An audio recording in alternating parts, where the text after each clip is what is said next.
May nakilala ko, yun yung time na sobrang down ako. Yung time na parang hindi ko nakilala yung sarili ko. Yes, masaya ako nung nakilala ko siya.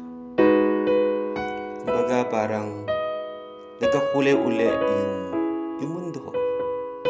At sobrang nagpapasalamat ako sa kanya. At alam niya yun. Pero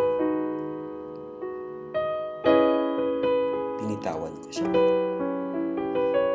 Yun yung pinaka masakit na desisyon na nagawa ko. Pero kung alam ko na magiging maligaya kami pareho.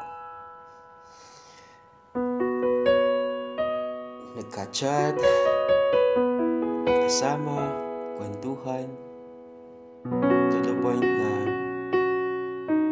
alam na niya kung ano yung nararamdaman ko para sa kanya. Yes, inamin ko sa kanya. Tumagal. 1 month, 2 months, 3 months time.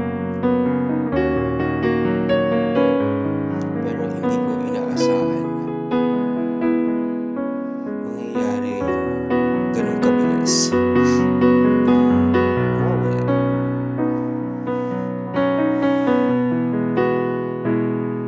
Kasi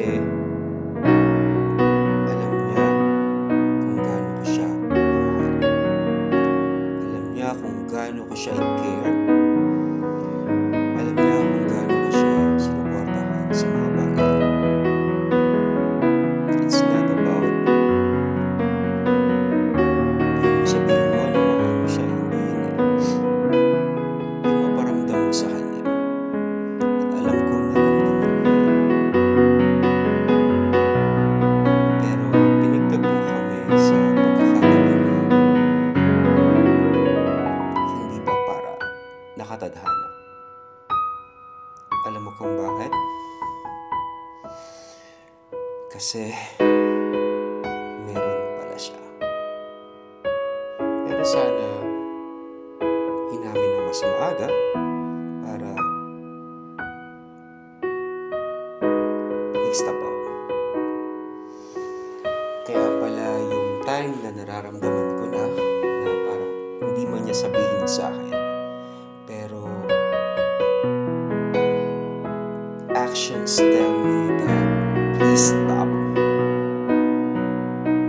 So, I think sabi ng kaibigan ko,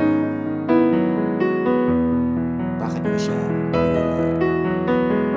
Yes, kasi alam ko sa sarili ko na parehas kami na magiging masaya. Mahirap hanggat kinuhold mo siya at umaasa ka. Pero siya, hindi pala niya nakita kung ano yung mga efforts na meron ka. Pero ngayon,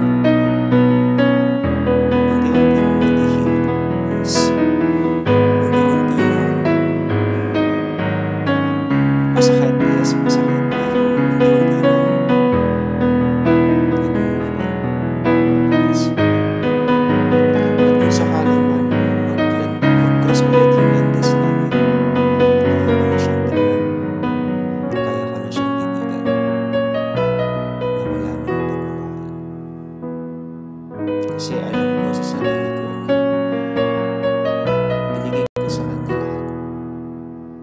Pero sabi ko nga, pinagtagpo pero hindi tinadhana. Minsan, nagkakaroon tayo ng pagkakataon na makita kung sino yung mga gusto natin or kung sino yung mahal natin. Pero hindi ibig sabihin there's a chance na magiging kayo. So, i-value na lang natin yung mga bagay na naging masaya tayo para sa kanila. Kaya sa'yo, salamat. At nakilala kita. Salamat dahil ikaw yung dahilan kung bakit nagkakulay yung mundo ko ng panahon na sobrang malungkot ako. Salamat.